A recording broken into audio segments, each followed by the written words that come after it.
እንደው ግን ምናልባት አላህ ከዛ እንዲያወጣ አላህ ከዛ ሀያት ውስጥ እንደው ጥል አድርጎ እንዲያወጣ ዱዓ የምታደርግባቸው ጊዜያቶች ነበሩ? ማሜ በጣም በቃ ከውስጥ በጣም እንትን ብለህ እጠይቃለሁ። በረመዳን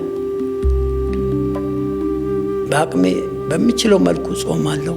ባለኝ አቅም ያሟላው ያለውን ነገር እኔ ውስጡም ኖሬ ባህሪ ለየት ይላል። ፍራቻ ሁሉ ጊዜ አለ። ምክንያቱም እዛ ስራ ውስጥ ያ ስራው ባህሪው ብዙ ነገር ነው የሚያሳይህ። መጠጣት አለብህ፣ መቃም አለብህ።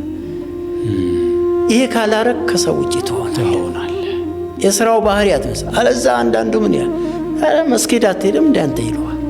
ይሄን ካላረክ ያላሟላህማ አርቲስት እኮ ነህ ይለዋል። እንዴ አርቲስት በጫት መሞት አለበት የሚል ህግ የለም። በመጠጥ ፈንድቶ መሞት አለበት የሚል ህግ የለም። እኔ እነዚህ ውስጥ የለውም። ምንም አይነት ሱስ የለኝም። እነዚህ ካላካተትክ ደግሞ ከሰዎች ትርቃል፣ ትነጠላለህ። ትነጠላለህ። ስትነጠል ጥቅማ ጥቅሞችም ጭምር አብረው ነው የሚነጠሉት። አንተን አያጭህም። ስራ ለስራ አያጩህም። እነሱን የሚመስል ሰው ነው የሚፈልጉት። ቀን አብራችሁ የዋለ ሲቅም የዋለ ማታ ደግሞ ሲጠጡ ስምጠጣ አብረህ የምትገኝ ተጎጂ ትሆናለህ። ለዚህ ነው ቅድም ይህ ስራ ለሙስሊም አይሆንም።